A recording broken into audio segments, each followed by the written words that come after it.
I'm in here for killing another gang member. I shot him in the back of the head.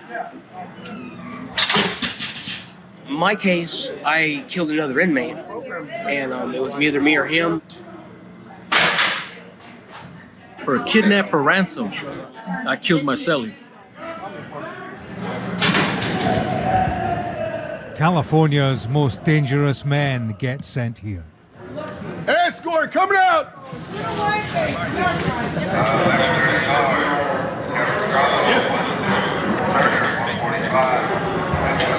San Quentin houses America's largest death row. They rarely allow cameras onto the condemned block. What are you guys doing? But Sky News has been given access.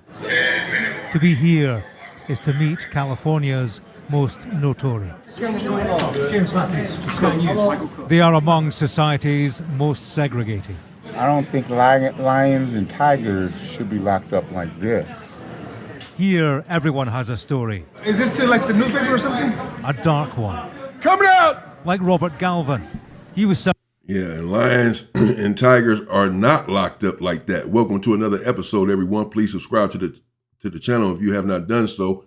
And we're inside San Quentin State Prison, San Quentin's death row. These individuals here are about to be let off of death row.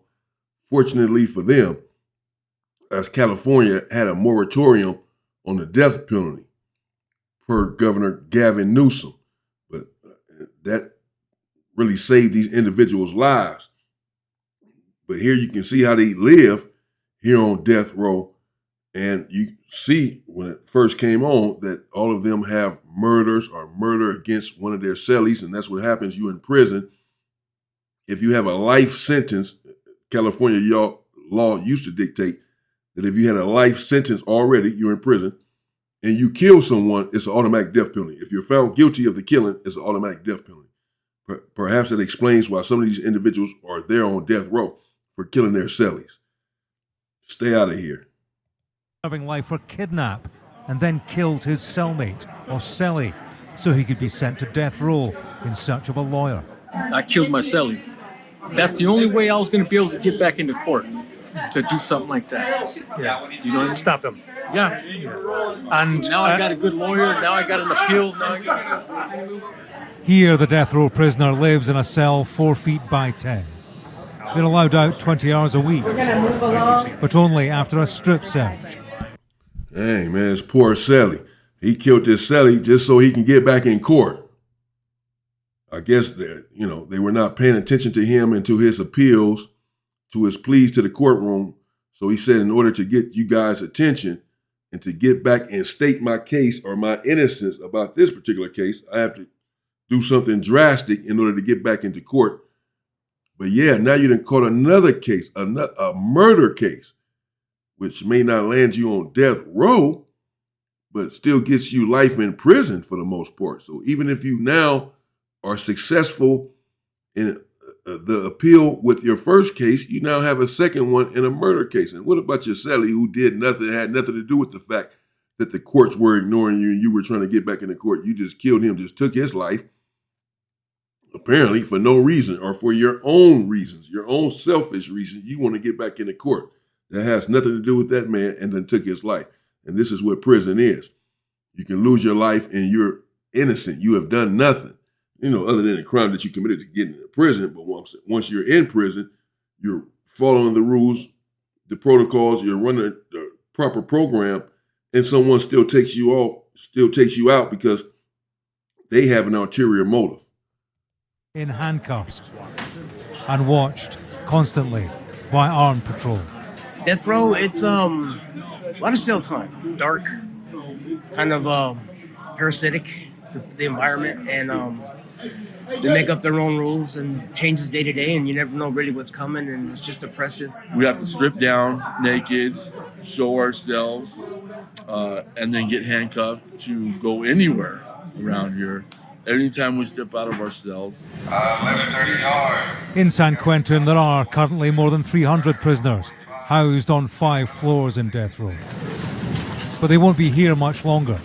Death row is dying a death itself. When you face death, You never know how much you're alive until you face death. Help off this, The downside is the not knowing part. You're just here waiting to die. You're just here waiting on a date. Not everyone at San Quentin is on death row. Soon, nobody will be. Its demise is designed with an emphasis on rehabilitation.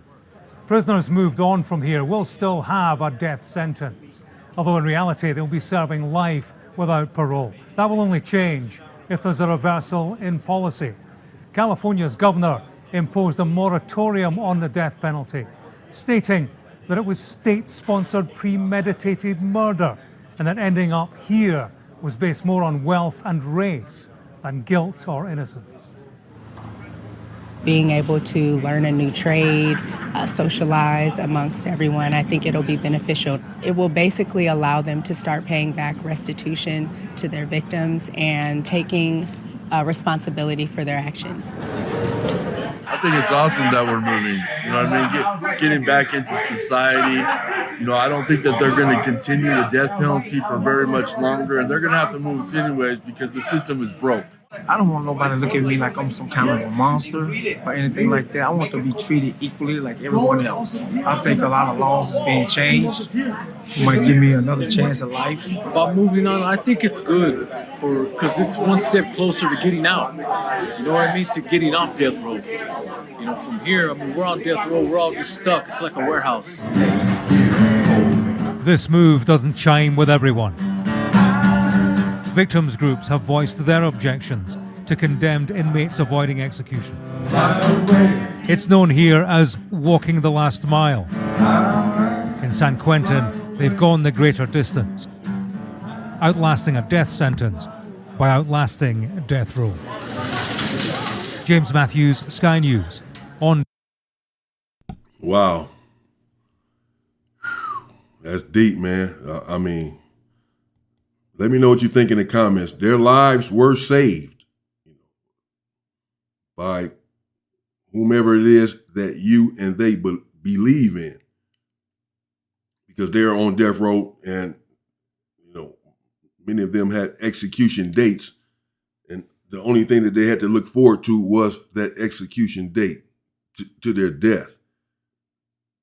Nevertheless, the governor imposed a moratorium on the death penalty. He said that it was state-sponsored murder, the death penalty, and freed these individuals from death row. Still in prison, still have to do life in prison, but they're not about to get a needle or something stuck into their arms. And as he indicated, you know, there are varying feelings about this. The victims' rights groups are upset and want them back on death row and killed on death row. And others say that they have no right to choose who lives and dies, even though these individuals took that choice into their own hands. Everyone else recognizes that we can't make that decision. I don't know. Let me know what you think in the comments, but that looks horrible.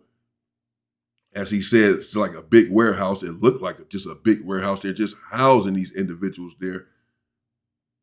And again, they have nothing to look forward to but death. Oh, it has to be a miserable situation. And the man characterized it as going back into society, leaving death row, going to the main lines, going back into society. That's how isolated and lonely it is there. Now, of course, a lot of these individuals committed some gruesome and heinous crimes in order to get the death penalty. So not many people are going to have mercy on them or their situation. Some people are going to say, oh, well, they deserve it. They did whatever it is that they did. And now they have to suffer the consequences. What do you say? Stay safe and stay free, people.